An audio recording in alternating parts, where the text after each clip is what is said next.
Hi, Mr. Wethington. Hey, how are you? I'm good, thanks. How are you? Good. Dr. Myung is here, and I'll move it in front of him. Okay, very good. And Paul Reynolds is here, Julia, in my office. I'm sorry, Paul Reynolds is also there? Paul Reynolds is here as well for Dr. Klass. Okay. Anyone else?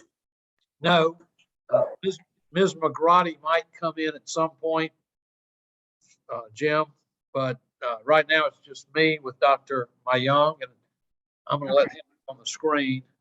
Okay, and I'm going to spotlight him for Mr. Potts. So it's going to stay on yours. There's Mr. Potts. Okay. Hello. Hey, if Dr. Myung doesn't want to see himself, what is it? Reynolds, you want to see yourself or not? I know what I look like. All right, there's Mr. Potts. Why don't we Hello, have? Dr. Myung. How are you? Ed, how are you, sir? I'm doing well. Thank you for asking. It's all right. Well, this is fine. Jim, can you hear okay when Dr. Myung speaks, Jim? I can hear him just fine. Thank you, Paul. All right. Maybe we can turn him up a little bit. Williams up here.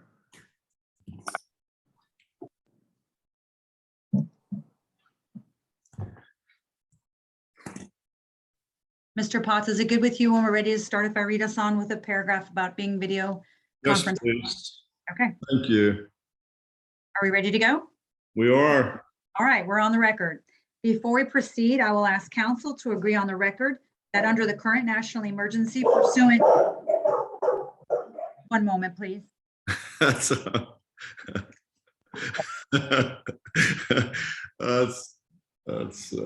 great. No Zoom heart procedures yet, right? Whose dog is that? Julie? I said no That was Zoom one of heart mine. procedures yet, right, Dr. Myung? No, not yet. No. Okay, I'm sorry about that. I'll start again. All right. That's We all should be right. good. Part of being Okay. human. All good. Before we proceed, I will ask counsel to agree on the record that under the current national emergency pursuant to Section 319 of the Public Health Service Act, there is no objection to this deposition officer administering a binding oath to the witness by video conference remotely. One at a time, please state your name, the party you represent, and your agreement on the record. James Potts here on behalf of the plaintiff. No objection. Paul Wethington here on behalf of Dr. Myung and the WellStar entities, no objection. Paul Reynolds on behalf of Dr. Klass, no objection. And Dr. Myung, will you please raise your right hand? Do you solemnly swear or affirm the testimony you shall give in these proceedings will be the truth, the whole truth, and nothing but the truth? I do. Thank you very much. You're Richard Myung. That's correct. That's spelled R-I-C-H-A-R-D. Although we do have a perfect serve app. All right. And it's my understanding that the Perfect Serve app, you also use your personal mobile with that application on it? That's correct. So- correct. And is that the same mobile telephone number that you had in November 2018 Yes. when you cared for Billy Saunier? Yes. You've been at WellStar since 2007? Actually, I have been there since 2009 as a physician. From 2007, I was there as a cardiac surgery fellow. Got it. So from 07 to 2009, you were a cardiac surgeon fellow? Yes, I was rotating up there for one elective. Got it. You're a surgeon, That's correct. cardiothoracic surgeon? Yes. You perform thoracic surgery? Mainly just cardiac surgery. Heart surgery? That's correct. And that includes coronary artery bypass graft surgery? Yes. And you abbreviate that CABG? That's correct. That's what's abbreviated in the medical record? Yes. And you pronounce that, or you use the phrase cabbage when you refer to a coronary artery bypass graft surgery? It's commonly referred to as a cabbage. I call it a coronary bypass. All right. You abbreviate it coronary bypass. That's Okay. correct. All right. And a coronary artery bypass graft that's not an open heart procedure, right? Technically, most people refer to it as an open heart procedure because it requires opening the chest and manipulation of the heart. But you don't open the heart. That's correct. We don't. And there are, I didn't mean to interrupt you, Dr. Myung. No, that's correct. We don't open. And there are procedures where you do open the heart. That's correct. There is. And go ahead. Yes, that's And those are referred to as open heart procedures. that's correct. Right. And have you ever had any conversations regarding Billy Saunier or his care with anyone other than your lawyers? No, not that I recall. Aside from conversations we had during his care. All right. And do you have any documents other than his WellStar Keystone hospital record? His medical record. All right. Any memory independent of Billy Saunier's medical record? I remember his care in detail. You remember, say again, please? I remember the events surrounding his care. I still couldn't understand that. I remember the events surrounding his care. All right. Outside of the medical record? Yes. All right.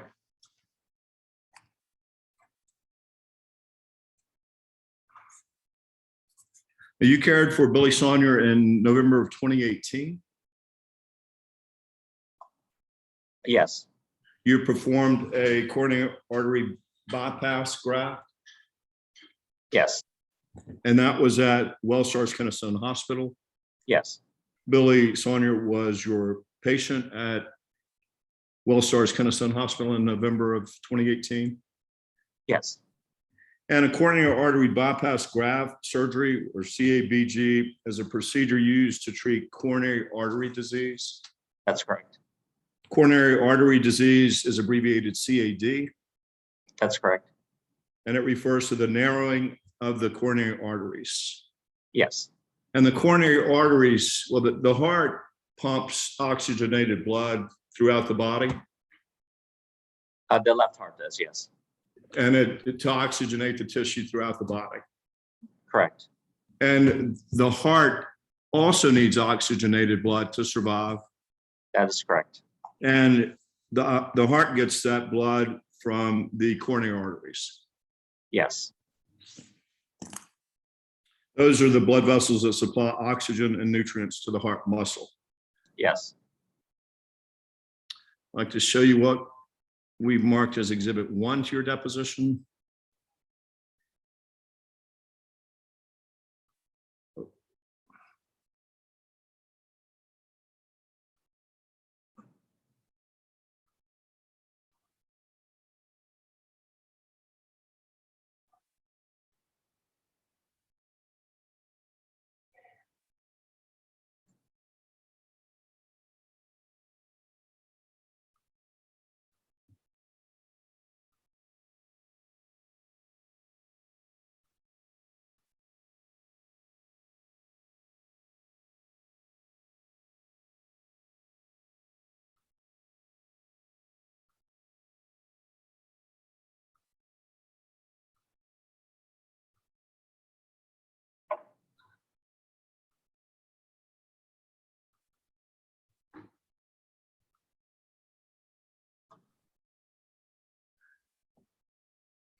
Show you what's been previously marked as Exhibit 1. Can you see that illustration?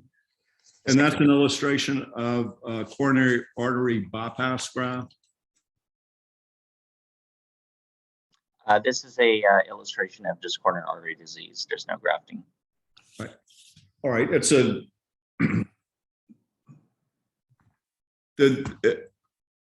Exhibit 1 on the left has a normal heart and artery. Do you see that? Yes. And you agree that that's an illustration of a normal heart and artery Yes, and an arterial wall, where it reads artery wall? yes, And it's got a line drawn to the coronary artery, right? yes, You would agree that that is indeed the coronary artery. yes, And then on the right side of Exhibit 1, it reads artery with plaque buildup. Do you see that? yes, And do you see the same insert in the illustration on the right where it reads red blood cells and plaque? yes. And that's illustrative of a coronary artery that needs a bypass graft surgery. Schematically, yes. And that's illustrative of the procedure that the disease process that required the procedure that you performed on Billy Saunier November of 2018. The patient didn't have a plaque in that location. All right. And without putting the plaque in the same location, the reason you perform the coronary artery bypass graft on Billy Saunier is because he had a narrowing of the coronary artery. That's correct. And a narrowing of the coronary artery is what's illustrated here. Yes, that's correct. You agree that the CAD or coronary artery disease is caused by a buildup of fatty material within the walls of the arteries? Yes, And this buildup narrows the inside of the arteries, that's correct. which is what was depicted in that illustration. I'm happy to pull it back up if you like. Is it? Yeah, that's correct.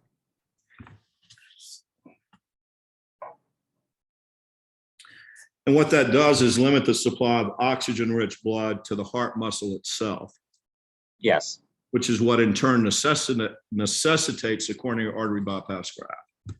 yes, And one way to treat the blocked or narrowed arteries is to bypass the blocked portion of the coronary artery with a piece of a healthy blood vessel from somewhere else in the patient's body. yes, And you harvest that blood vessel from somewhere else in the patient's body. yes, And that's what you did in Billy Saunier's case. yes. You harvested another vessel 2 vessels, that's correct. from two vessels from another portion of his body. Yes, And you attach one end of the graft above the blockage and the other end below the blockage. yes, And that new vessel enables the blood to bypass the blockage by going through the new graft or the new vessel that you place on the heart, right. so that oxygenated blood reaches the heart muscle. Yes, And that's called a coronary artery bypass surgery. yes, And you did that times 2. that's correct. Yes, And that's what you meant when you said you actually harvested 2 vessels, because you did a coronary artery bypass graft times 2. that's correct. And your surgery was successful? Yes. No issues with the surgery? No, You achieved the result that you'd hoped for? yes, And you anticipated Billy Saunier to survive the surgery, that's correct. which he did, Yes, and live without sequelae as a result of the coronary artery bypass graft. yes, Now, you also ordered heparin. yes, You ordered heparin before, during, and after Billy Saunier's coronary artery bypass graft surgery. yes.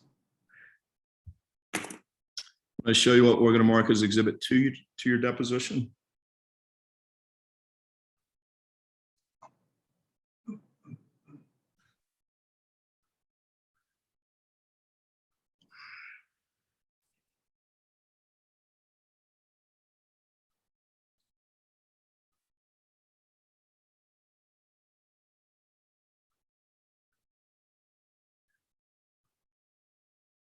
We're going to mark this as Exhibit 2, Madam Court Reporter.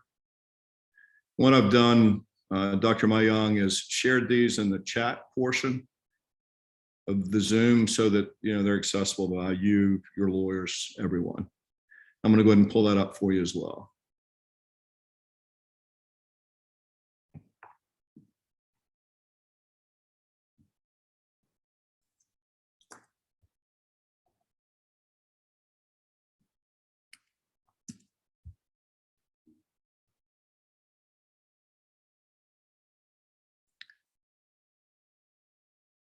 I'll show you what's been previously marked as Exhibit 2 to your deposition.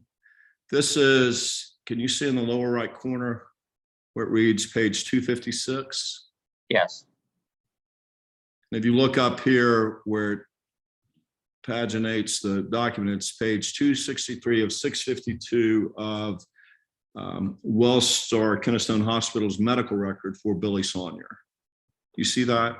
Yes. And it reads here, heparin. You see that? Mm-hmm. Yes. And this is part of it reads medications, IP orders and results, continued. That's what's commonly referred to as a medication administration record. Correct. And it's abbreviated MAR. Correct. Right. And this is a portion that deals with heparin right here. Can you read that all right? Yes. And it reads heparin, and it reads, is that porcine? Mm-hmm. Yes. And that means this heparin comes from pigs. Is that right? Yes. It reads injection 5,000 units ml and 5,000 units /ml. What does that mean? 5,000 units of heparin per cc or milliliters. Right. The cc is the same thing as a milliliter. Yes. Right? Yeah. Reads electronically signed Stephanie D. Bright, PA, on 11/19/18 at 12:45. Yes. So this was electronically signed on November the 19th at 12:45 is it morning, afternoon? That would be afternoon. All right. And it goes under ordering user, Stephanie D. Bright, PA 11/19/18, 12:45. Who is Stephanie D. Bright? She's one of our cardiac surgery physician assistants. All right. And immediately beneath, so according to the Billy Saunier's medical record, the heparin was ordered by Stephanie D. Bright, PA, right? That's correct. On November 19, 2018 at 12:45 in the afternoon. Yes. And co-signed events immediately beneath that, one electronically co-signed by Richard Myung, 11/20/18, 13:08 for ordering. Do you see that? Yes. That's where you co-signed Stephanie Bright's order. Yes. You approve that as her supervising physician. Yes. And beneath that, two electronically co-signed by William A. Cooper, MD, on November 21st, 2018, 11:04 for continue on transfer. Yes. And that is Dr. Cooper co-signing as a supervising physician for Stephanie Bright. That's correct. And that's for the transfer of Billy Saunier from surgery to, I believe it's, was it the 7th? He was transferred from where to where? I believe it was transferred from the ICU to the floor. All right. And the floor, is there a certain floor that's for patients that are post-cardiothoracic surgery or cardiac surgery? Yes. We call it 7 Blue West. You call it, say that again, please? 7 Blue West. 7 Blue West. Got It's it. the telemetry floor for post-open heart patients. So one more time, please. I don't know why it was. Yep. Go ahead. It's the telemetry floor for post-open heart surgery patients. Got it. And open heart surgery,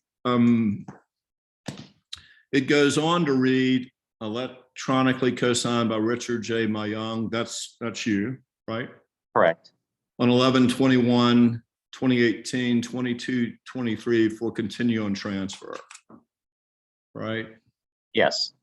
And that's for the same transfer? I believe so. All right.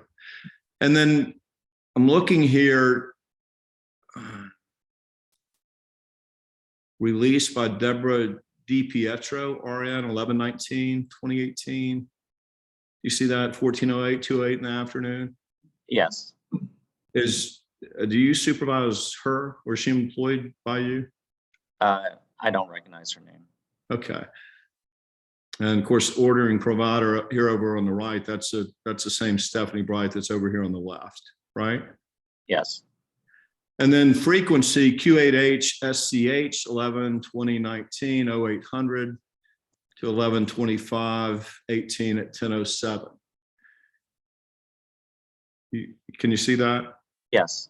And what that means, that's the frequency that the drug, in this case, the heparin, is administered. Yes. And Q8H, that means every 8 hours. Yes. And SCH, that's subcutaneous heparin. Yes. And that started on 11/20/2018 at 0800. Yes. And it was stopped or discontinued at 11/25 on 2018 at 10:07. Yes. And it was stopped or discontinued by Saunier E. Camphor, MD, 11/25/2018 at 10:07. Yes. According to this certified copy of Billy Saunier's medical record. Yes. And nowhere in this record does it say you stopped Billy Saunier's heparin. You would agree with that? Yes. And nowhere in this record does it say that you're the physician that stopped Billy Saunier's heparin without also ordering a non-heparin anticoagulant. You agree with that as well? Yes.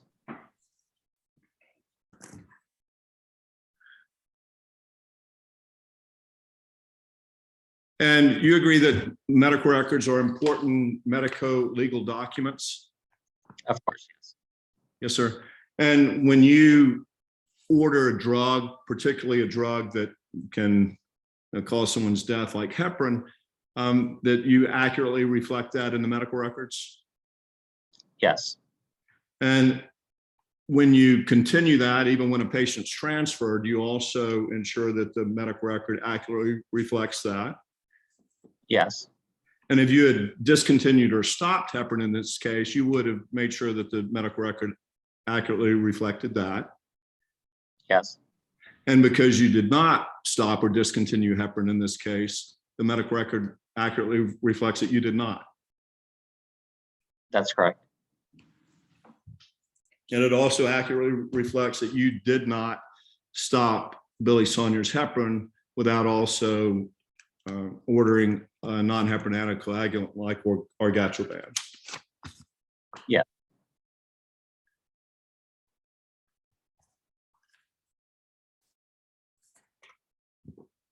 I'm going to show you what we've marked as Exhibit 3. It's your deposition.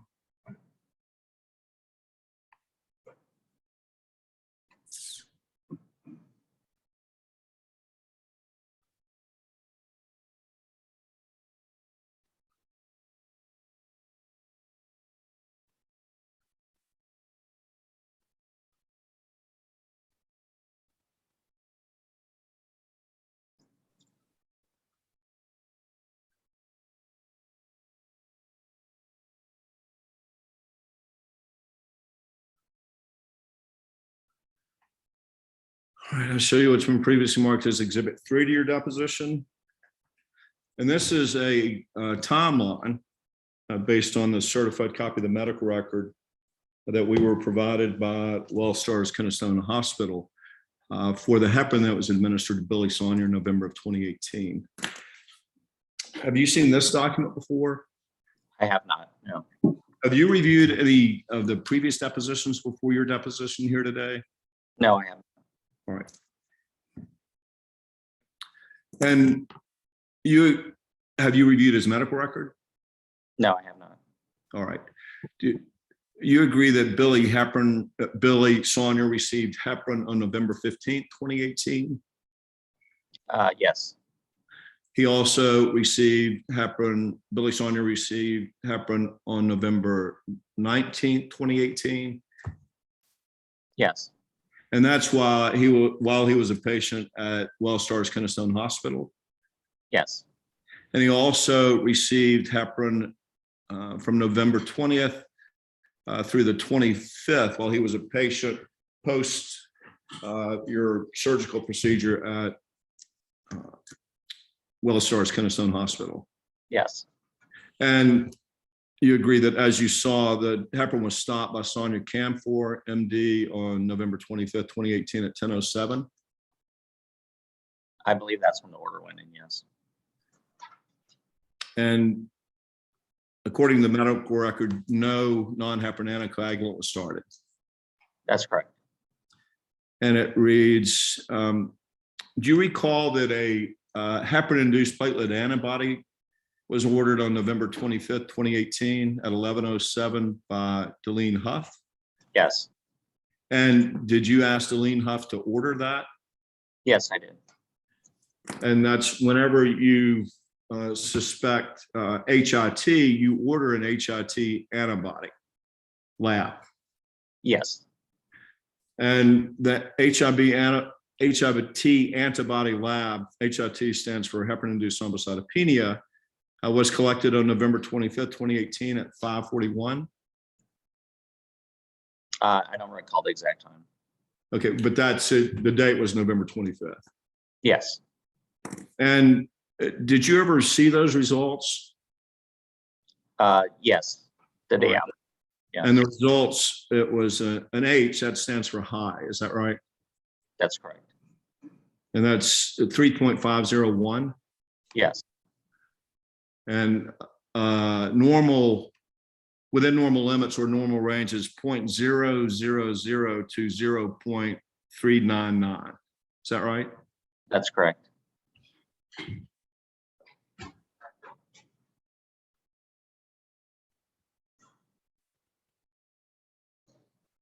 I want to show you what's been previously marked as Exhibit 4.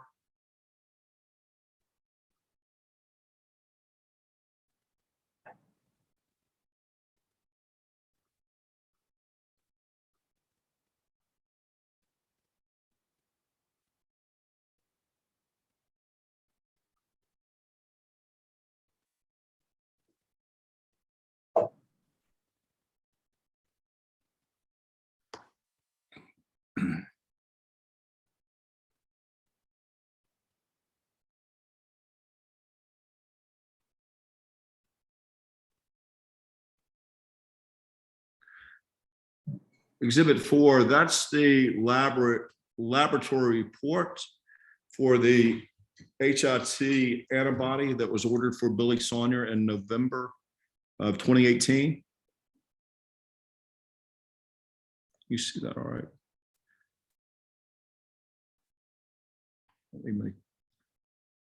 Can you see that all right, Dr. Myung? I can. I don't see the HIT result on there. Say again, please. I don't see the HIT panel result. All right. Yeah, let me see if I can't do a better job here. Exhibit 4 is a laboratory report for Billy Lee Saunier, right? Yes, And that is from November of 2018. yes, And that's a laboratory report that was ordered for WellStar Keystone Hospital, 677 Church Street, Marietta, Georgia, 30060. yes, And the collection for Billy Lee Saunier was on November 25th, 2018 at 5:41. okay. Do you see that up there? I see that, yes. All right. And it reads received 11/25/2018, 7:30. Yes, Physician Scott McKee. yes, Do you know Scott McKee? yes, I do. Who is Scott McKee? He is one of the cardiologists at WellStar. That practices with you? Yes, All right. Are you employed by WellStar? I'm employed by the WellStar Medical Group. All right. And I'm scrolling down, do you see where it reads page 2 down here on the bottom, the second page of that exhibit? Yes, And you see where it reads heparin-induced thrombocytopenia AB? yes, That stands for heparin-induced thrombocytopenia antibody. Is that That's right? yes, And then the line immediately beneath that, they abbreviated the heparin-induced thrombocytopenia as HIT and spelled out the full antibody. Is that right? correct.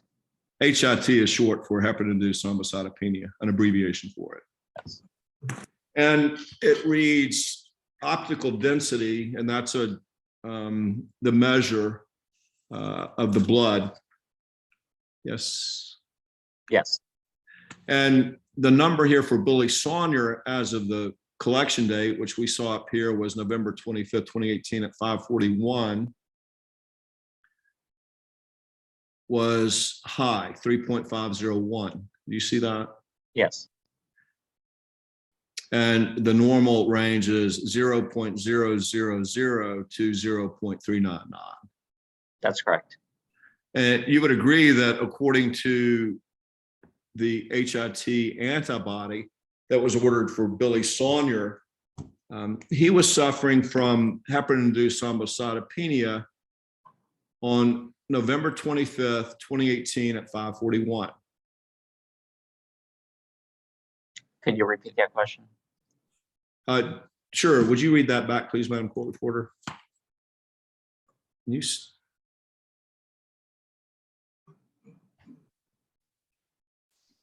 And you would agree that according to the HIT antibody that was ordered for Billy Saunier, he was suffering from heparin-induced thrombocytopenia on November 25th, 2018 at 5:41. I would say that we would have a high suspicion for HIT at that point, but I wouldn't say he was suffering from it because he had none of the stigmata that's commonly associated with HIT, aside from the reduction in the platelet count. All right. So you would agree that on November 25th, 2018 at 5:41, you had a high suspicion for heparin-induced thrombocytopenia for Billy Lee Saunier. Object to the form. You may answer. Could you repeat that question again? Sure. Would you read it back, please, Madam Court Reporter?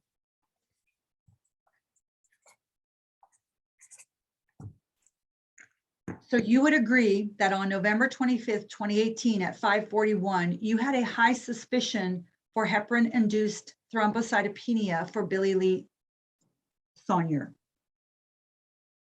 And then- That's incorrect. We actually would have had very little to no suspicion at that point in the morning of the 25th. All right. 5:41 is 5:41 in the morning. That's correct. Well, you ordered the HIT antibody test to either confirm or rule out heparin-induced thrombocytopenia. That's correct, but we ordered the HIT panel later in that afternoon when we saw that his platelet count was low again that morning. Got it. So At that point, suspicion was still very low for HIT, but we were just being thorough because that is a suspicion whenever there's thrombocytopenia. So when you ordered the HIT panel for Billy Lee Saunier, you had a suspicion of HIT. A very low suspicion, yes. A very low suspicion. A suspicion, but a very low suspicion. Yes, just based on his lab results. Okay. And by his lab results, you're talking about the drop in his platelet count? That is correct. And the lab results that you were waiting, which were the HIT antibody lab results. By lab results, I meant his platelet count the morning of on the 25th.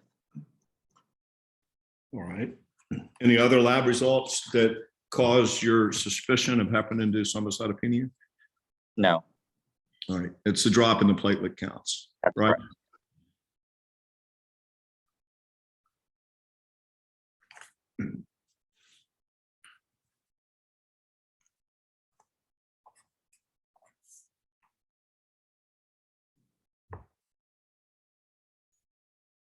Now, the reason you order heparin when you perform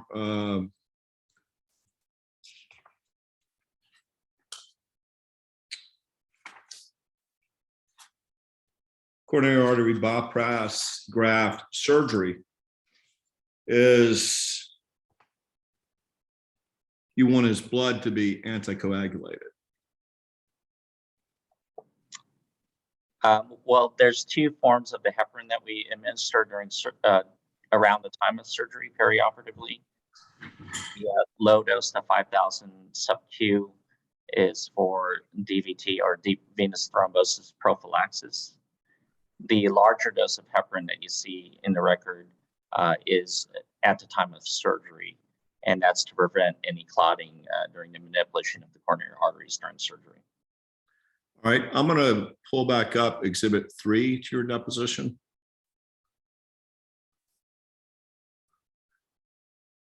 And the heparin that was ordered on the 15th, the 3,000 units at 11 and the 3,000 units at 11:18, why was that ordered? I don't know the answer to that. That's before I was involved in this case. All right, you did not order the heparin on the November 15th. All right. Now, the heparin on the 19th, of course, you ordered that, right? I believe that was during his cath. Right, during his procedure that you performed. No, prior to my procedure. All right, all right. So did you order the heparin on November 19th? I don't recall who ordered that heparin. All right, let's pull that back up.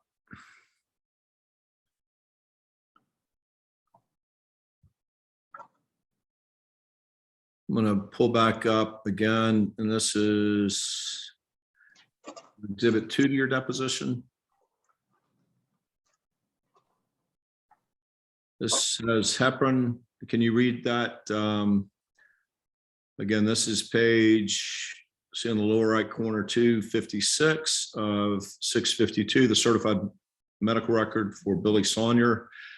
See where it reads heparin, electronically signed Stephanie D. Bright, PA 11/19/1245.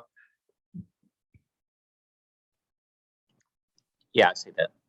And this is an order that you co-signed, right? Right. So you agree that Stephanie D. Bright ordered that under your supervision on November 19th, 2018 at 12:45? Yes. All right.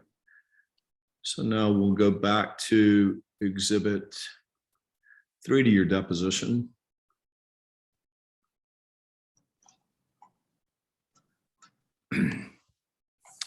And on November 19th, 2018 at 13:25 and at 10:35, 11:30, 11:53, 12:03, that heparin was administered pursuant to your orders, right?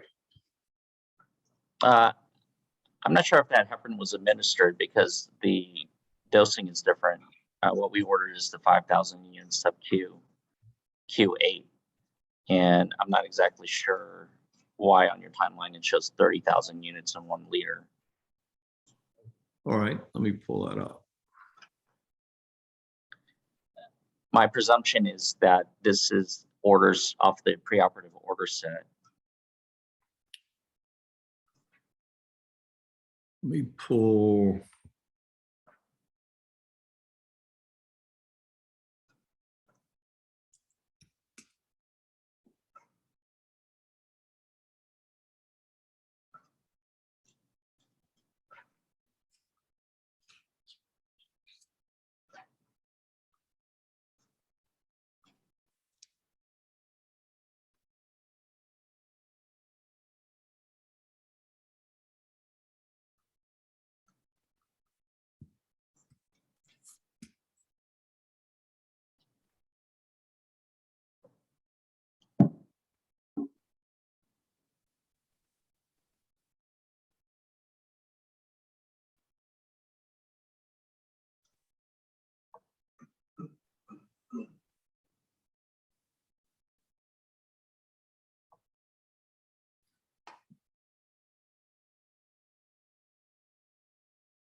show you what has been, this is page, can you see that? Lower right corner, page 208 of the same exhibit. This is Billy Saunier's medical record. This has medications here.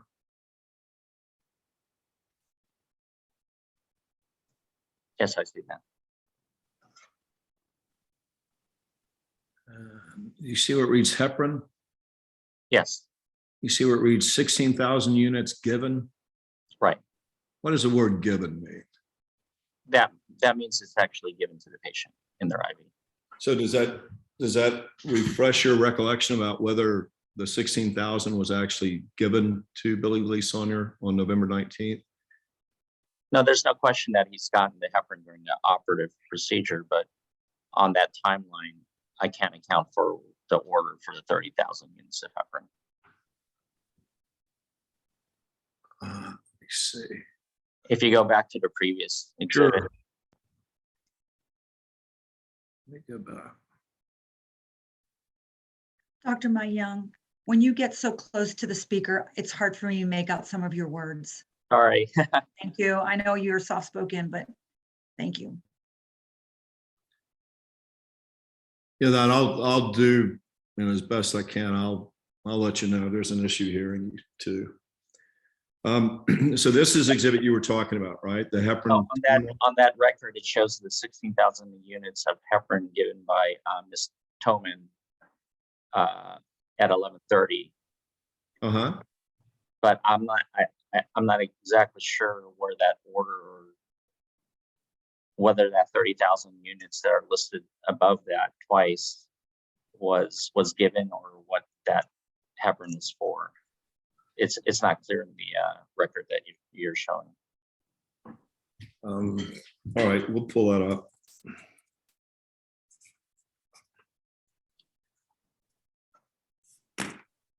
I mean, it's clearly listed as a drip because it's 30,000 units in 1 liter of volume, Right. but I can't account for that in the operative record. I'm not sure. Do you want me to? I'll show you the portion of the record where that is. Is that what you're saying that wasn't administered, or you I don't? can't account for what that heparin is, whether it's a drip. It certainly wasn't given subcutaneously. Right. Doesn't appear to be given during the OR, so I don't know if that's an extraneous order or what that order is. All right, I'll pull that up for you.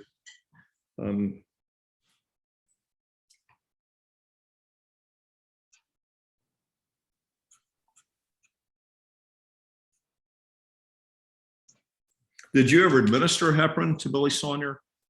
No, it was administered or given pursuant to your orders. You never administered it to him, right? No, not physically. No.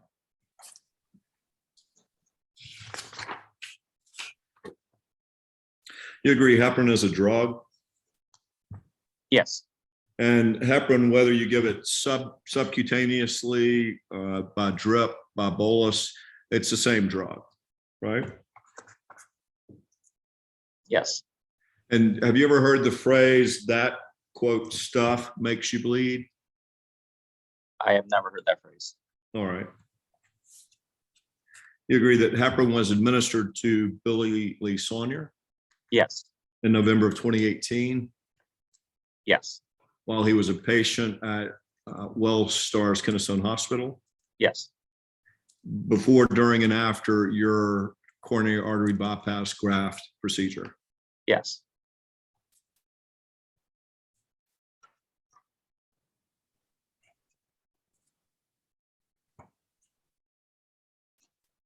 And it's your pattern and practice to order heparin when you perform a coronary artery bypass graft procedure?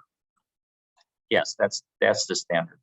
And the reason, and heparin is referred to in layman's parlance as a blood thinner. Yes, And the reason you do that, you want to avoid clotting. that's correct. You don't want your patient to clot off a bypass graft. That would be bad. It has more to do with the technical aspects of the surgery.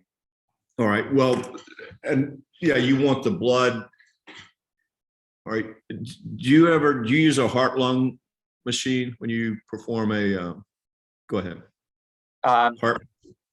I do use the heart and lung machine for certain procedures. On Mr. Saunier's procedure, I did not. Not for Billy Saunier's cabbage. No, he was done without a coronary pulmonary bypass machine. And you would still administer heparin perioperatively for what reason?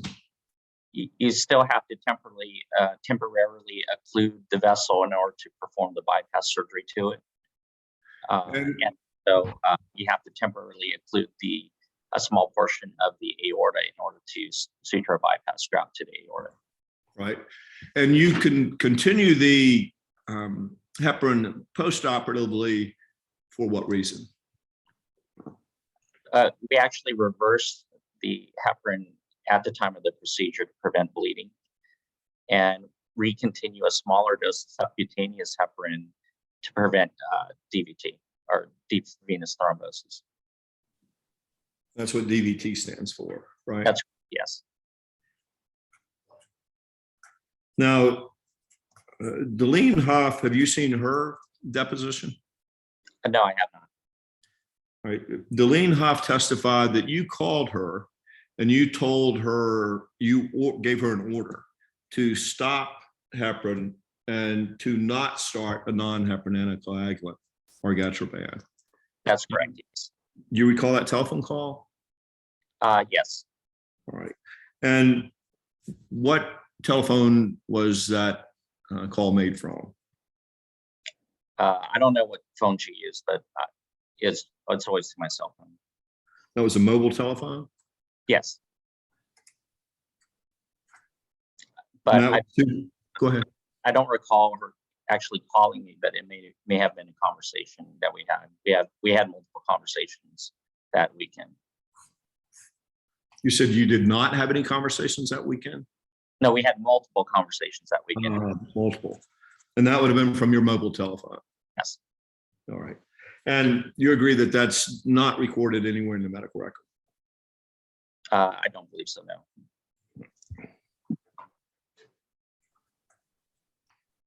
And the heparin that was administered after the coronary artery bypass graft was administered by a number of providers. You see, this is exhibit 3, this heparin timeline. And it was Means, Griswold, Parkman, Benz, Llorente, Garito, Blakemore, Toby, not by you or anyone that was working with you. Is that right? That's correct. Usually the subcutaneous doses are administered by the nurse. All right. And after you perform a heart procedure or coronary artery bypass graft like you did with Billy Saunier, you don't stay at the hospital with the patient for the patient's entire recovery time, right? No. That's the role of a hospitalist? That's correct. Or another physician? Well, in our particular practice, the hospitalist co-manages the patient when they arrive on the telemetry floor. All right. And in this case, the hospitalist was Saunier at Camphor? Usually there's several hospitalists involved. All right. The hospitalist that co-managed the care that, according to the certified copy of the medical record that I can pull back up, was Saunier Camphor, MD. Yes, I believe so for that weekend.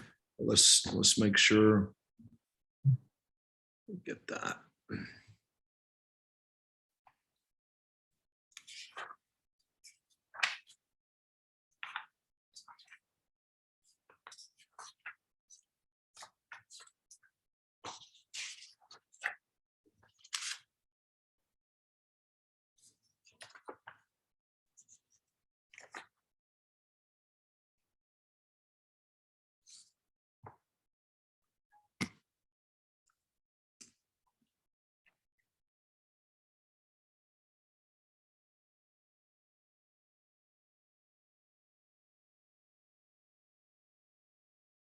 This again, referring to the exhibit 2 to your deposition, which is a certified copy of the medical record.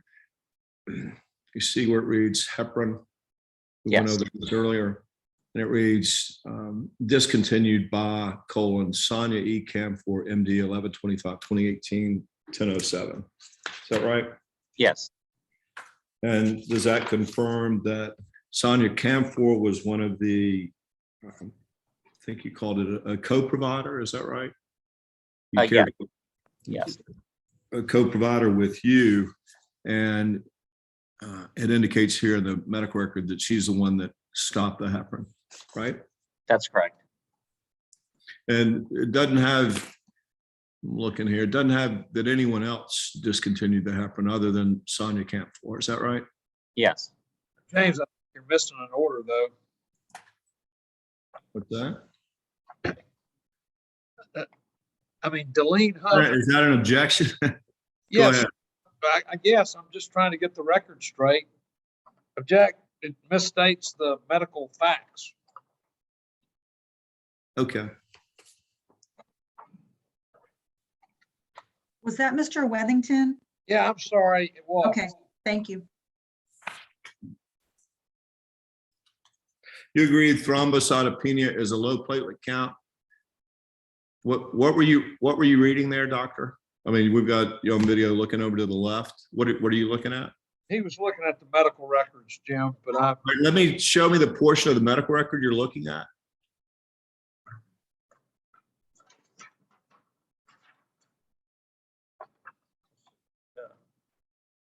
What page is that? I can't see the bottom. I couldn't see the bottom. Looked like there was something other than the medical record there. it's page 320. I still couldn't see the bottom of the record, Paul. Hold it up. I can't see the bottom. Well, there was a post-it on there that's gone now. That Blank, was when the doctor looked at it. I know it is blank. What's that? It's a blank post-it note where I had flagged the order that ordered the heparin-induced platelet antibody. And what page is that? Page. Page 320, you may have shown it already, Jim. It's order number is 782686369.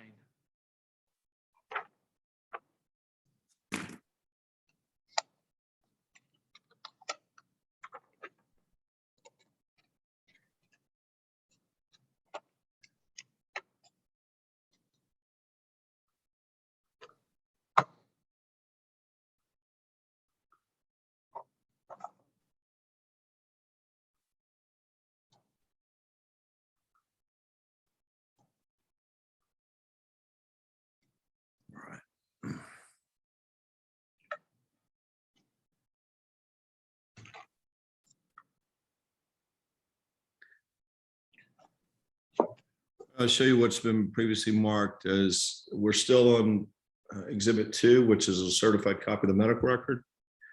This is page 320. Do you see it down there on the lower right corner where it reads page 320? Yes. And is that the document that you were looking at with your lawyer? No. Okay. What were you looking at?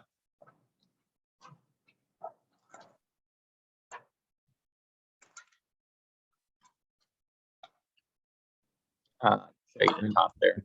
See that? It's orders. It is What? page 320, but it's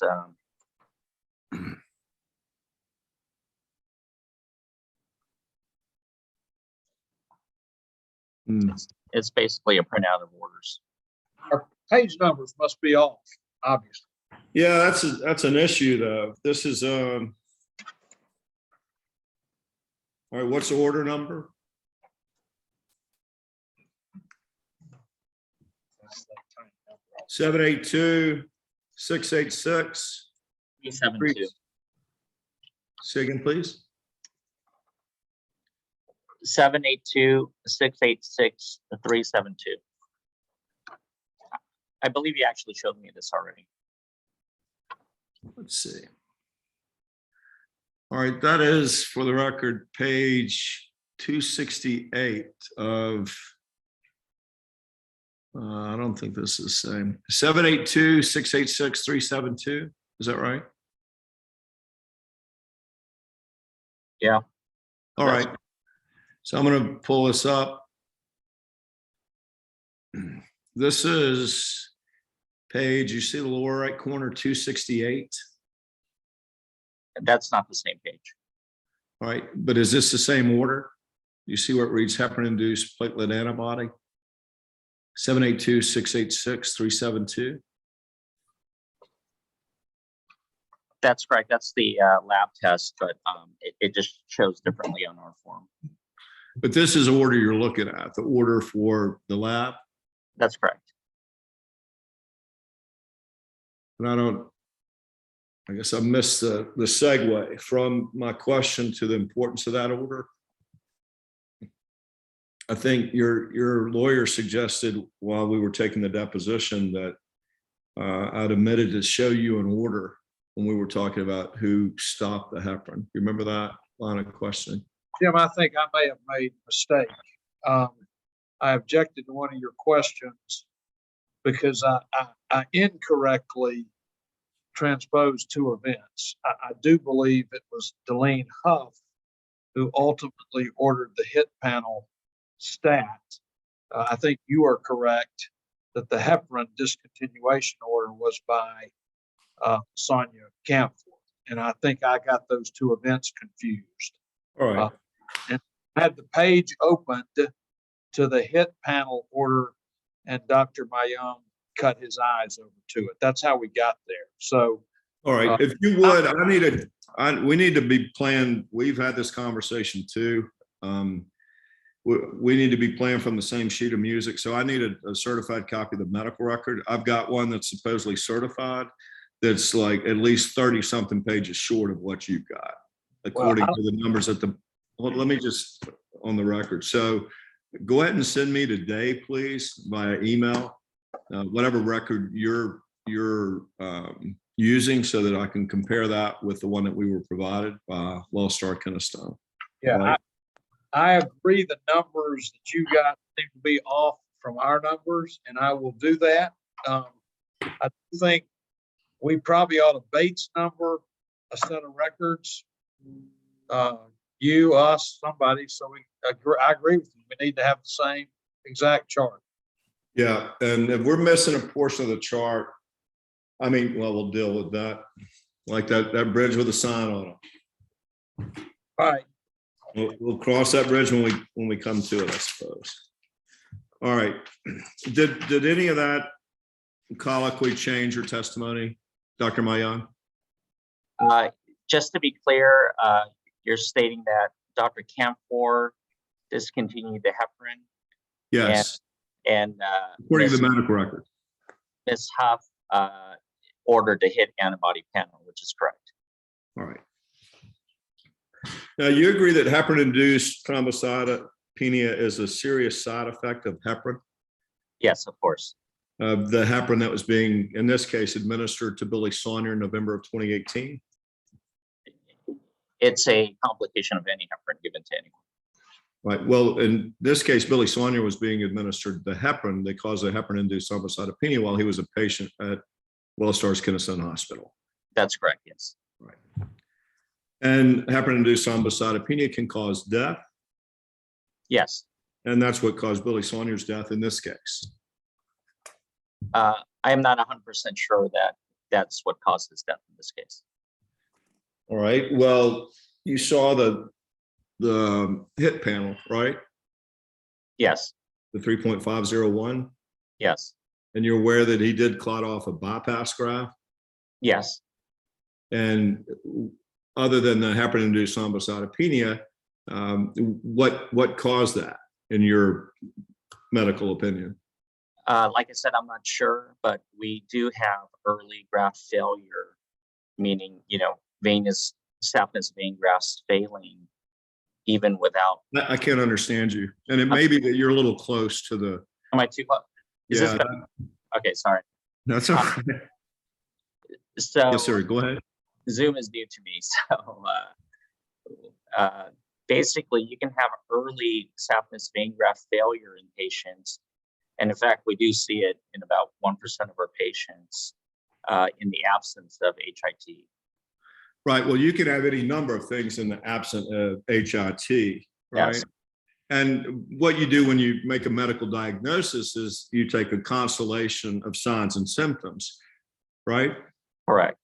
And here there's the evidence is that Billy Saunier had heparin-induced thrombocytopenia on the 25th. That's correct. Yes. Before his death. Yes. His HIT panel was 3.501. Yes.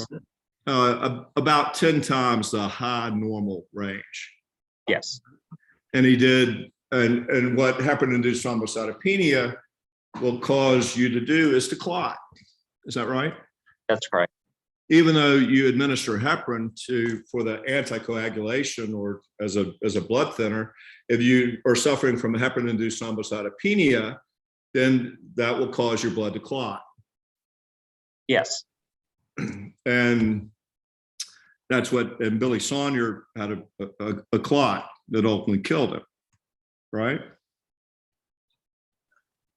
It's hard to say. I can't presume what killed him.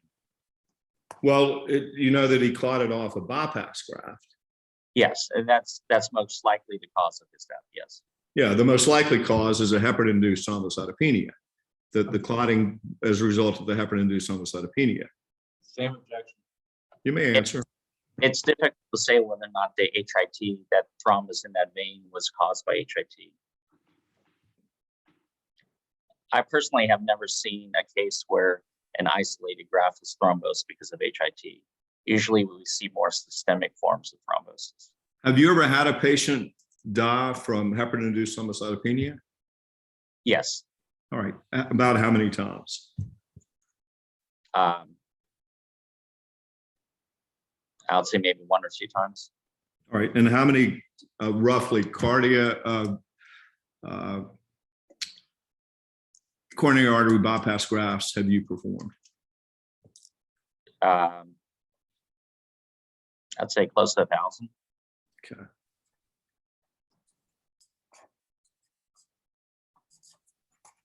And that 3.501 with that H in front of it, that stands for high, right? Yes. H, I think we went through that. 3.501, when the high normal is 0.0399, I believe. Is that right?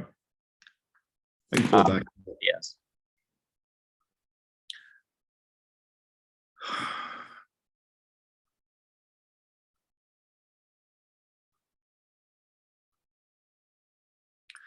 This is referring you again to, what was this, Madam Court Reporter? This is Billy Saunier's heparin-induced thrombocytopenia antibody panel, right? Yes. Then you see it's H 3.501, normal 0.000 to 0.399, right? Yeah. Yeah, according to Billy Saunier's HIT panel, there was no question that he was suffering from heparin-induced thrombocytopenia. Well, I don't know the specifics, but the HIT optical density panel is not the best test for HIT. And generally speaking, when we have a positive HIT panel, we send off the SRA, the serotonin release assay test, which is much more specific and sensitive. Mm-hmm. For example, I had a patient this week who was HIT positive with a very high optical density, who subsequently was HIT negative on SRA panel. Subsequently, I couldn't hear you. I think you may be a little close again. Sorry. That's all right. I have a tendency to lean forward in conversations. That's all right. I mean, you can lean forward. Maybe I'll just push this back. So let me rewind a little bit. The optical density being high on the HIT panel is suggestive of HIT, but we oftentimes send off a serotonin release assay, which is a test, Send off a what? I couldn't send off a what? a SRA test, which is a serotonin release assay, Right. a much more sensitive and specific test for HIT. And for example, I had a patient just this week, which had a very high optical density on their HIT panel, who subsequently tested negative for SRA on the SRA test. But that's not the test you ordered in Billy Saunier's case, right? We would have ordered that had we known that the HIT panel was positive with a high optical density. By then it was too late. Billy Saunier was dead. That's correct. And that's right. You agree that the safety of your patients is of paramount importance. Absolutely. And you agree that if you suspect a disease process like heparin-induced thrombocytopenia, you want to do what you can to protect your patient, Yes. right? And that's the reason when heparin is discontinued and a non-heparin anticoagulant is started, the reason a non-heparin anticoagulant is started is to protect your patient. Back to the form. You may answer. I would agree, with the exception of patients post-open heart surgery. We always have to weigh the risks and benefits of starting a very strong blood thinner versus the risk of starting a blood thinner and having the patient have a post-operative bleeding event. Mm-hmm. And you do I didn't see where you did what's called a 4T score for heparin-induced thrombocytopenia. Are you familiar with that? Yes, I am. And I didn't see that in the chart. Can you show me where that is in the chart? We don't routinely document that in the chart. Yes, sir. And so your pattern and practice is not to document that in the chart? Well, the 4T test is a good test. It's probably, offhand, a very good test, and probably the one that's used most frequently. But again, it has a very low sensitivity for patients who actually have HIT. Right. And that's why a low sensitivity would be a concern for a test, right? Yes. And the reason that would be a concern is if, for instance, that test would only confirm 14 out of 100 patients that were suffering from HIT, and you discontinued heparin and didn't start a non-heparin anticoagulant, you could kill 14 out of 100 patients. True? Back to the form. That's not I couldn't hear you. That's not true, no. Okay. Well, why is that not true? I mean, the fact that you don't start a anticoagulant in someone with presumed HIT doesn't necessarily mean it's going to be a resultant in a death. Doesn't necessarily mean what? It's going to result in a death. Right. So if you've got a patient and you're administering the drug, which could cause that patient's death, and you get a test back and you're like, well, it doesn't necessarily mean this hit's going to cause his death, so I'm not going to worry about the argatroban. Is that the way you care for a patient? No, but at the time we did not have the test back on Mr. Saunier, and there was an extremely low suspicion for HIT. Even if even if you did the 4T test on Mr. Saunier, he would still result in a extremely low suspicion for HIT. And that would be extremely low because why? He would essentially, on the 4T scores, potentially score 2 at the most, which is still extremely low suspicion. And how would you score him a 2 on the 4T test? Well, if you look at the absolute percent reduction in platelets, presume that the reduction happened on postoperative day 5, and it was less than the 50% reduction, that would be 2 points.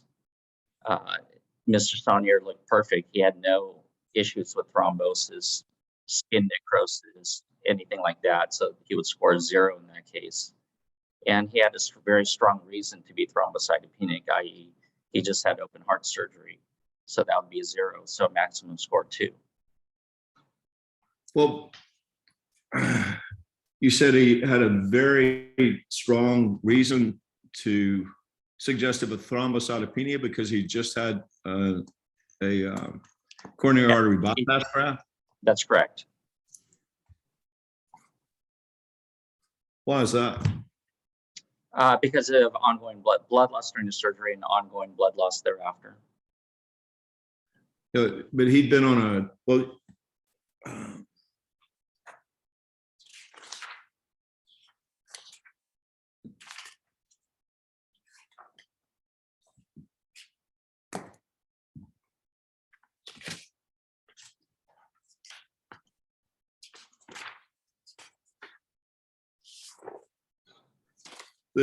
you agree this 4T score for heparin,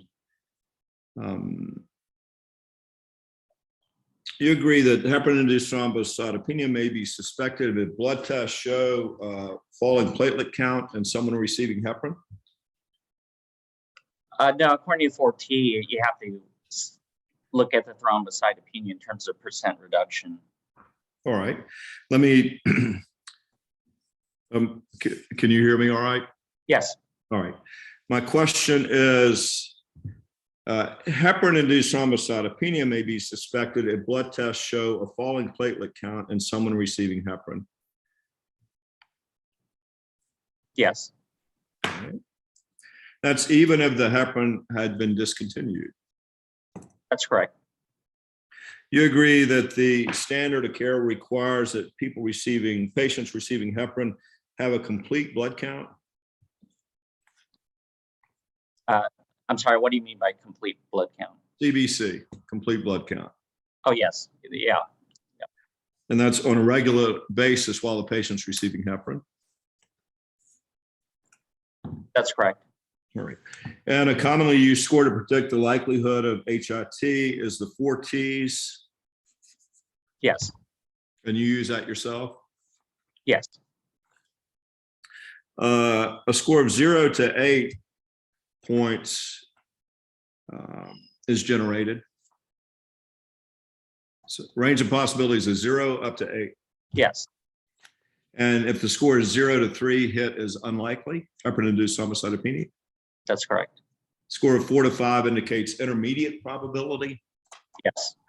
while a score of 6 to 8 makes it highly likely the patient is already suffering from heparin-induced thrombocytopenia. That's right? correct. Yes.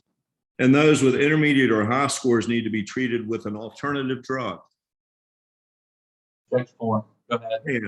You may answer. Yep. It depends on the situation and your suspicion for HIT. All right, I'd like for you to cite for me any treatise, textbook, chapter in a textbook, grand rounds, peer-reviewed articles, non-peer-reviewed articles, throwaways, anything in the history of medicine that says with a 4T score that's intermediate or high, that it's within the standard of care to 1, stop heparin, and 2, not start a non-heparin anticoagulant. Cite for me anything you're aware of. I cannot cite you anything, no. Not a treatise, Not that I'm aware of, no. not a textbook, chapter in a textbook, peer-reviewed article, non-peer-reviewed article, none of that? No. All right.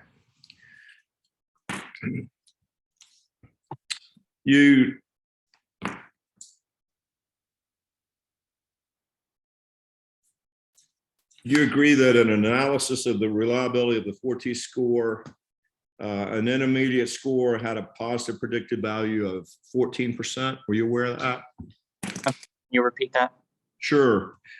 A 4T score, an intermediate score, has a positive predicted value of 14%.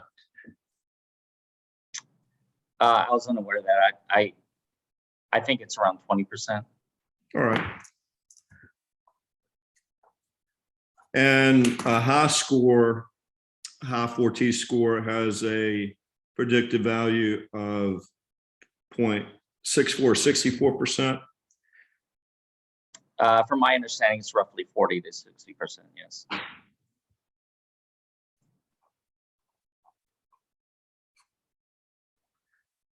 And you agree that an intermediate score and a high score both warrant further investigation? Yes, You agree that an intermediate and a high score both require under the standard of care that heparin be stopped or discontinued, yes, and that a non-heparin anticoagulant be started? Judge Farming, go ahead. Give your answer. yes, if there's no other forms of ongoing bleeding, yes. All right. And the 4 T's, one of them is timing, right? That's correct, yes. And you agree that timing is 2 points if the platelet drop or fall is between days 5 and 10 after commencement of treatment. That's correct, yes. And commencement of treatment here was on the 15th. I don't remember the exact date he received heparin now. I believe it is the 15th though. Right. And the platelet fall occurred, pull this up for you.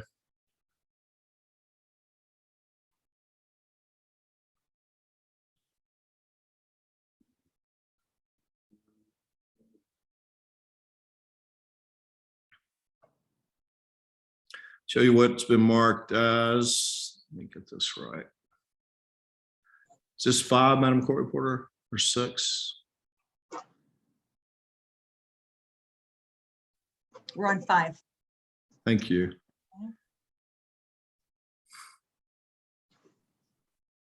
Show you what's been previously marked as Exhibit 5.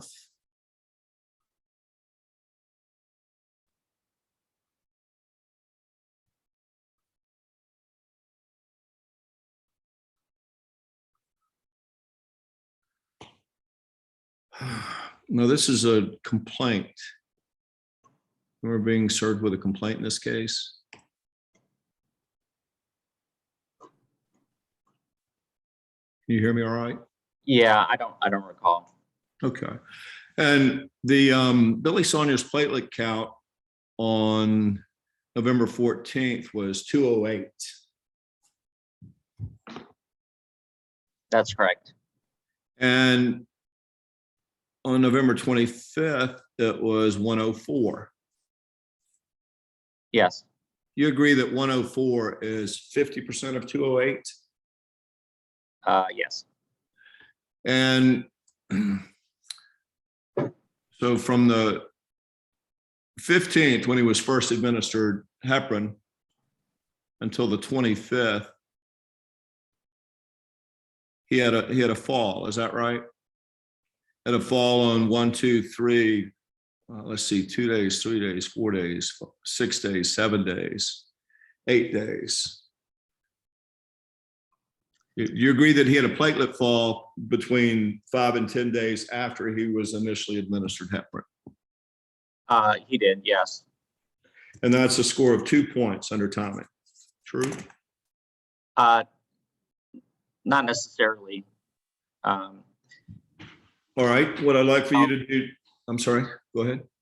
In the cardiovascular space, we use the immediate post-operative platelet count as the new baseline for determining HIT, which would mean his new baseline, because of ongoing blood loss and blood loss during the surgery, would be 1,036. Oh, I'm sorry, 136,000, rather than 208. 136. Yes, would be his new baseline for determining HIT. Okay. And what I'd like for you to do now is when the medical literature that says baseline, which is typically referred to, at the commencement of treatment, meaning treatment with heparin, I'd like for you to cite for me any treatise, textbook, chapter in a textbook, peer-reviewed article, non-peer-reviewed article, grand rounds, throwaways, anything in the history of medicine that you're aware of that says that you administer heparin like we've got here. I'm going to pull back up the timeline, which is Exhibit 3 to your deposition. We administer heparin on the 15th and the 19th, and you don't start you don't compute as baseline until after you administer the last dose of heparin on the 19th. Is that your testimony? Yes, it clearly states in the 2016 review of HIT in the Journal of American College of Cardiology, which is the largest governing body of all things cardiovascular, both cardiology and cardiac surgery, that it's important to use the immediate post-procedure, whether it be surgery or whatever, as the new baseline for thrombocytopenia. So you're saying the baseline here is the Platelet count immediately after surgery, which is the 19th. Which is this baseline on the 136, which is page 33 of the. I believe surgery was on the 19th. I'm not sure what time that 136,000 was performed, if it was before or after surgery.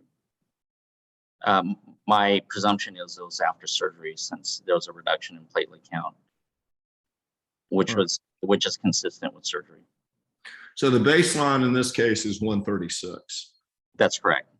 And your site for that is the American College, or the Journal, American College of Cardiology. 2016 review article on HIT.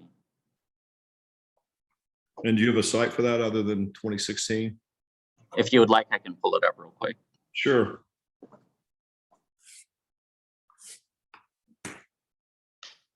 Hey, Jim, can we take 5 minutes while he pulls that up? Oh, sure. Y'all want to take, how much time would you like, doctor? I just need to go to the restroom. All right, 5 minutes, 10 minutes? 5 is good. Okay, I'll see you in 5.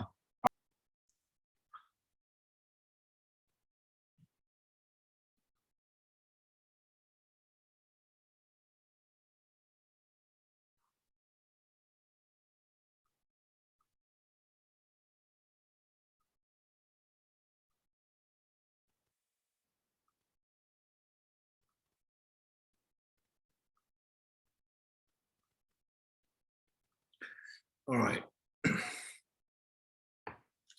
Ready?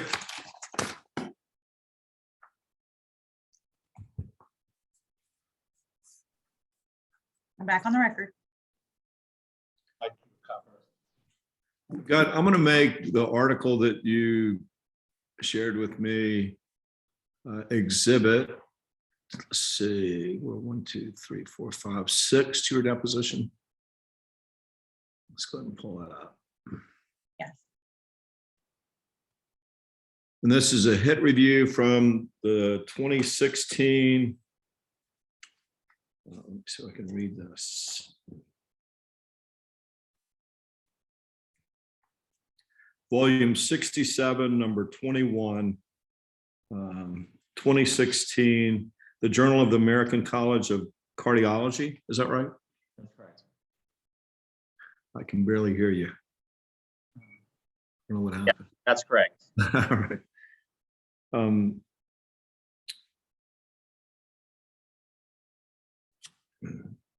And it reads here, can you show me the portion you're talking about that suggests that in making a determination about platelet count, that the baseline is not used until after the procedure, and in this case after Billy Saunier had already received several doses of heparin over the course of 15, Alert 16, from calendar, DM. 15, 16, 17, 18, and 19 of November.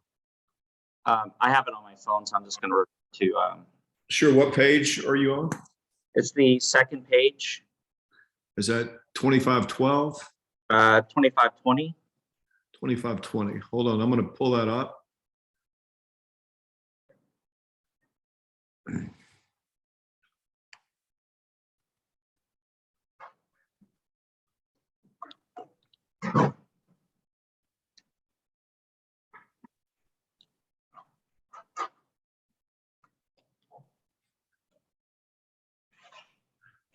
Only 520.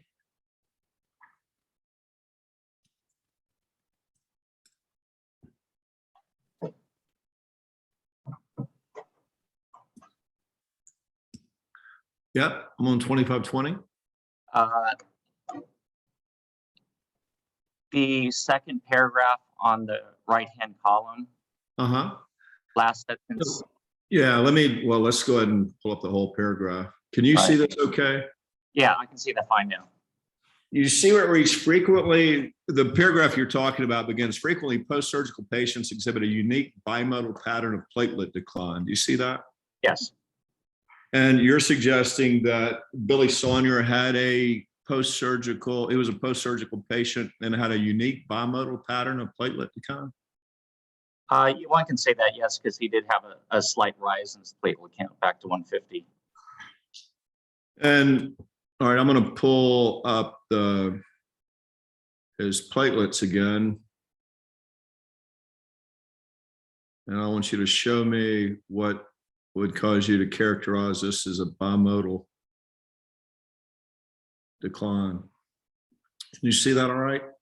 Yes, And I'm looking again, for the record, we're looking at pages 33 and 34 of the lawsuit that show the Billy Saunier's platelet counts from November 14th through November 25th from the certified copy of the medical record. Do you see that? yes, And on the 14th, it's 208, and on the 25th, it's 104. You see that as well. yes, And you agree that the 104 over 208 is 50%? I mean, the math is there. yes, All right. And you're saying Billy Saunier had this unique bimodal, he had a post-surgical pattern exhibiting a unique bimodal pattern of platelet decline. Is that I mean, that's the testimony?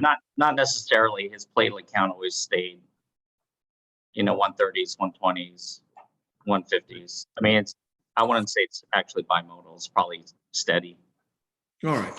So let's go back to your article. In the article, the paragraph that we're talking about deals with a unique bimodal pattern, which is not applicable in this case, right? Probably not, no. So where else in the article does it suggest that the baseline is after surgery? Just that one particular sentence. That's it? I don't have the article memorized, but Well, with that, you agree that that paragraph deals with a post-surgical patient that exhibits a unique bimodal pattern of platelet decline. And Billy Saunier did not exhibit a bimodal pattern of platelet decline. True? Object to the form. You may answer. Join. it's hard to say by what you mean by actually bimodal. Well, you understand that your deposition stands for you today? Yes, of course. And it, this is a public document, Object Yes. to the form of that. and that the video is also public. It can be published on YouTube, places like that. Yes, of course. Yeah. And so whatever you say today stands for you as a physician Right. in the medical community, Right. and can be read or watched by other physicians, Of course. medical students you may teach, Correct. hospital colleagues, Of course. nurses, Definitely. patients, prospective patients. Absolutely. All right. And I'd like for you to show me where else in this article that you shared with me here today that it suggests that the baseline is after, in this case, a patient had already received several doses of heparin on the 15th, and 4 days later on the 19th received several more doses of heparin, and you don't determine that patient's baseline until the 19th, or after the patient had already received those several doses on the 15th and the 19th. Where else in this article does it suggest something like that? I'll pull the article back up for you.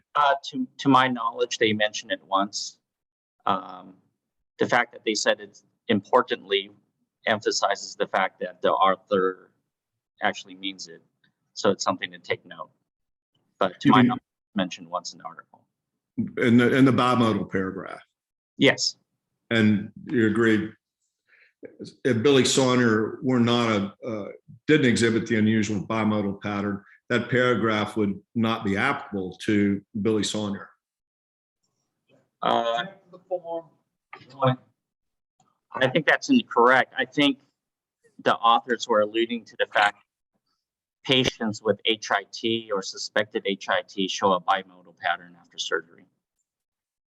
Well, in fact, the authors suggest on the previous page that there are 3 different types of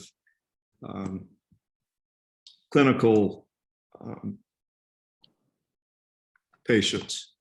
I mean, three typical observations that you would see in a patient, right? Yeah. Yes. All right. And this is an unusual presentation, you would call Correct. it. Yes.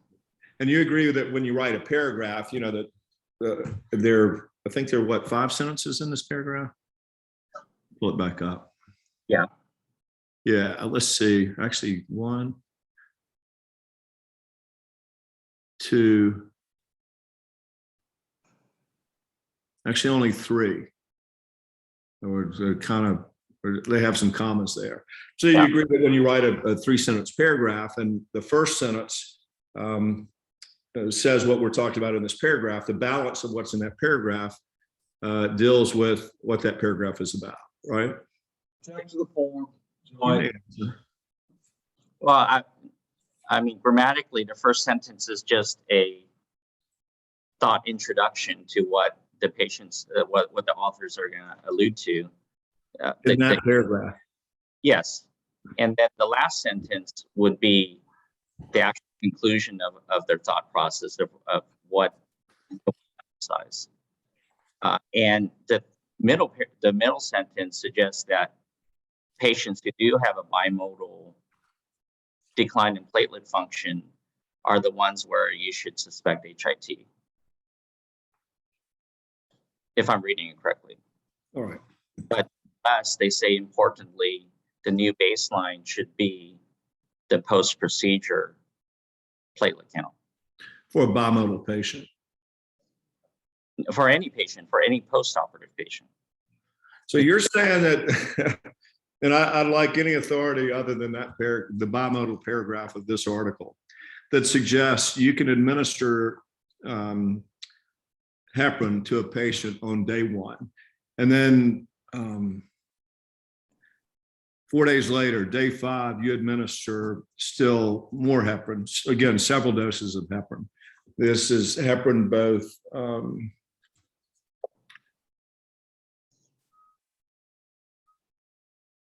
by drip and by injection, and that you wait until the end of the 5th day after you'd administer over the course of those 5 days several doses of heparin, and that's when you arrive at the patient's baseline.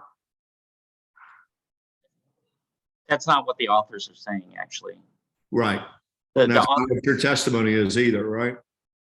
The authors are alluding to the fact that after the procedure, a patient's platelet count normally drops. Well, And it's after the procedure that you actually have a normal baseline of the platelet count. For example, if a patient of mine with a aortic rupture comes in and the patient loses their entire circulating volume, we would expect the platelet count the following morning to be way less than 50% of his initial starting platelet count. That doesn't necessarily mean the patient has HIT.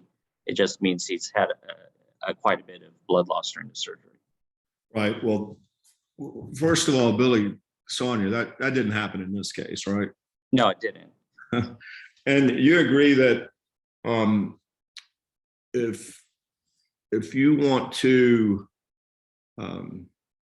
if you establish a baseline for Billy Saunier after you administer all the heparin on the 19th and after the heparin is administered on the 15th, that would be lower than his baseline before he'd been administered heparin. That's correct. I mean, so you're looking at 2 different baselines, right? Probably several different baselines, actually, yes. Well, the ones we're talking about, though, the one before you started administering heparin on the 15th, and the one after you'd already administered heparin on the 15th and the 19th, those are two different numbers. Correct. One is 208, Yes, and one is 136. that's correct. And so 50% of 136 is it 136? 68, right? Okay. And so you wouldn't suspect thrombocytopenia until his platelet count fell to 68.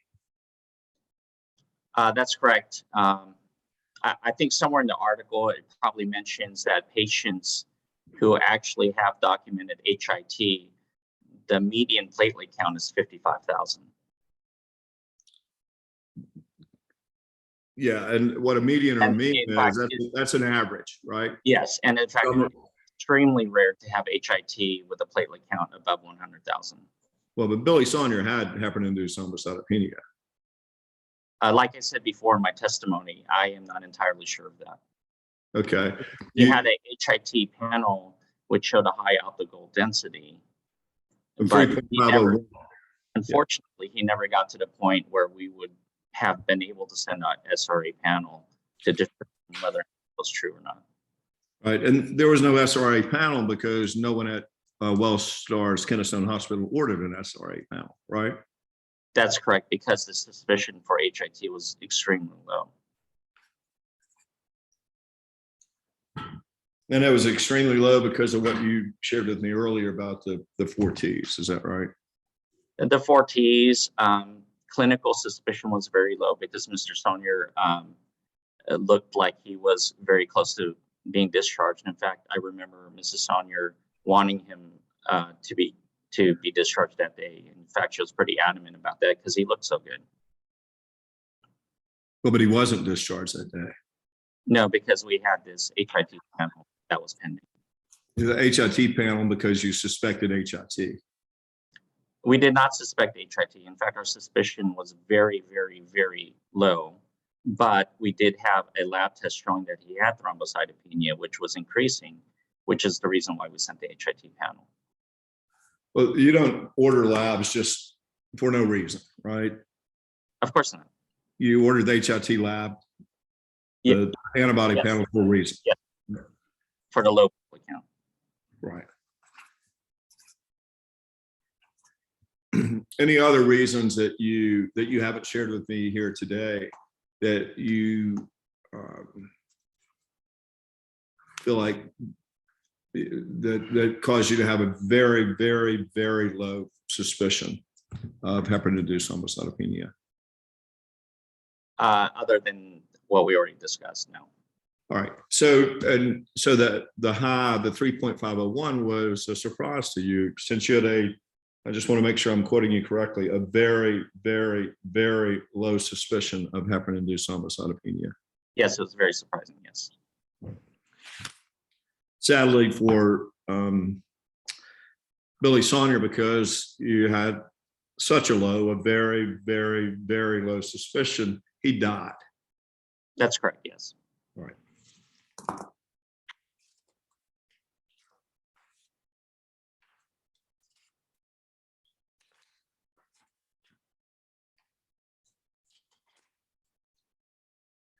Now, if your suspicion wasn't so very, very, very low, then your treatment of the suspected HIT would have included stopping the heparin treatment and also starting a non-heparin anticoagulant like argatroban. Not necessarily, no. If you had a moderate to high suspicion of heparin-induced thrombocytopenia, you would have both stopped the heparin and started a non-heparin anticoagulant. That's correct. If there's any sense of thrombosis or anything like that going on, yes. All right. And you didn't do that here because you had a very, very, very low suspicion. That's correct. Yes. Have you had patients where you had a moderate to high suspicion and you stopped the heparin and you started a non-heparin anticoagulant? Yes, almost on a weekly basis. Yes, Almost what? almost on a weekly basis. Right. You do that in your practice on a weekly basis. Yes, And you have since 2007? 2009, correct. 2009. Thank you. And have any of the patients where you stopped their heparin and you started a non-heparin anticoagulant died? Yes, Okay. Did they die from heparin-induced thrombocytopenia? Or, sometimes they have died from the ramifications of thrombosis. Yes. okay. And did that ever occur because the discovery of the heparin-induced thrombocytopenia was too late? Not to my knowledge, no.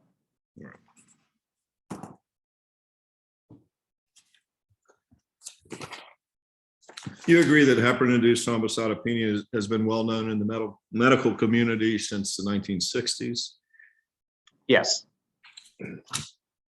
Nothing new, right? No. If you order and administer heparin, you need to be suspicious of heparin-induced thrombocytopenia because that is a side effect that is quite serious and can kill a patient. Yes.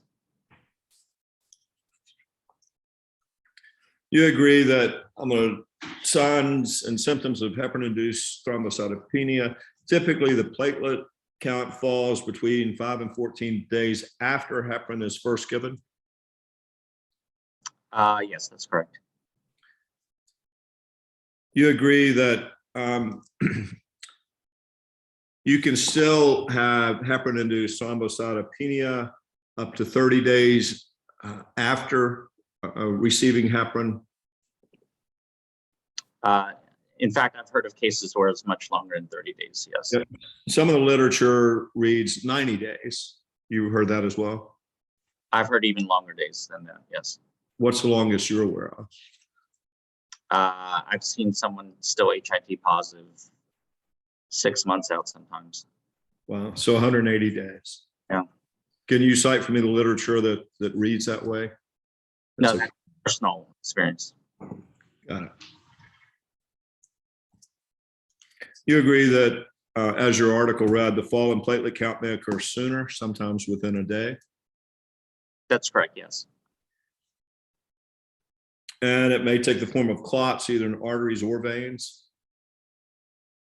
I don't recall the article suggesting that initial fall within the first day results in actual arterial thrombosis. And thank you. That question didn't have anything to do with my previous question.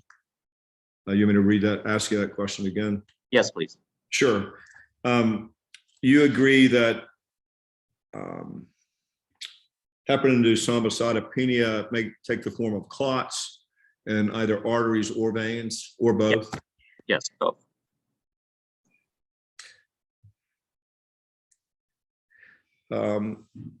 You agree that arterial thrombosis can cause a stroke, Yes.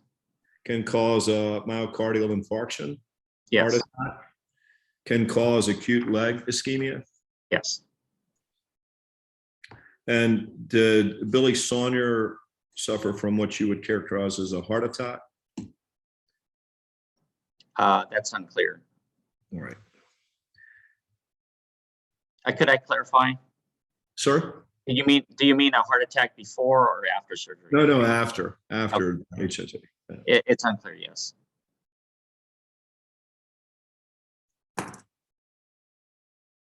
You agree that signs and symptoms and a sign, the difference in a sign and a symptom, of course. That's correct. Yeah. The signs and symptoms can include fever, chills, high blood pressure, fast heart rate, shortness of breath, and chest pain. Yes, essentially any sign or symptom for whatever organ system is involved. Yes. Well, you always, I think we talked about this before. I mean, these can be signs and symptoms of a number of different things. Right. At the same time, as a physician, you look at a constellation of signs and symptoms to make what's called a diagnosis or diagnose a patient, right? And these can all be signs and symptoms. I'm not saying they can't be a sign or symptom of something else, Right. but they can be signs or symptoms or both of heparin-induced thrombocytopenia. Yes. Others may develop skin rash, red spots on the skin. I'm not aware of any rashes occurring with HRT. I do know you get skin necrosis.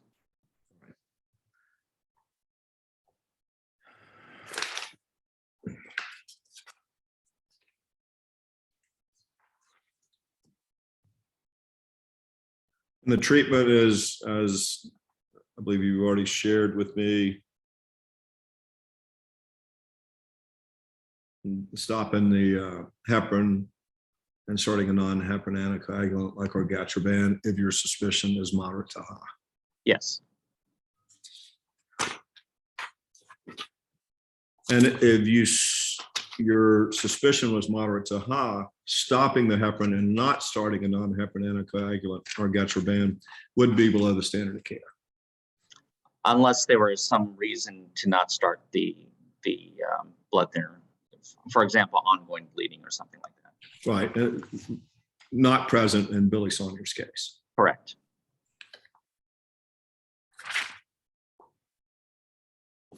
That's all I have, doctor. You be safe. Thank you very much. Thank you. Hey, thanks, James. Sir? I said, thanks, James. Thank you, counselor. You be safe too, all right? Julie, we'll take standard order E-Tran. And I'll get with my nurse and figure out what records we've got and send them to you. Yeah, do you mind, can you email me either way today and let me know when we can get those? Yeah, I need to sort it out, figure Because out. we may have to retake some depositions, obviously. I hope we do not, but I just think the pages are off. I think we've got the same. you're right. Well, you have the same, I'm sorry, go ahead. I do too. So let me get it out. I do have one question. One moment. Dr. Myung, what was the name of what did you refer to the floor, the 7 Blue West floor? What did you call that? I called it a couple things, post open heart telemetry floor. That's the word. Yeah. Telemetry? Telemetry. That start with a T? Yes, correct. Telemetry, okay. That is a fancy word. That is a word I've not heard before. Yeah. I haven't heard of Where'd that come from? thrombocytopenia before either. All that means is you're on a monitor. Okay, well, you used it, so that's what I need to know. Okay, and Thank you, Mr. Potts, are you ordering the original? Yes, please. And whatever our standing order is fine. Okay, thank you so much. Yeah, bye-bye. Bye.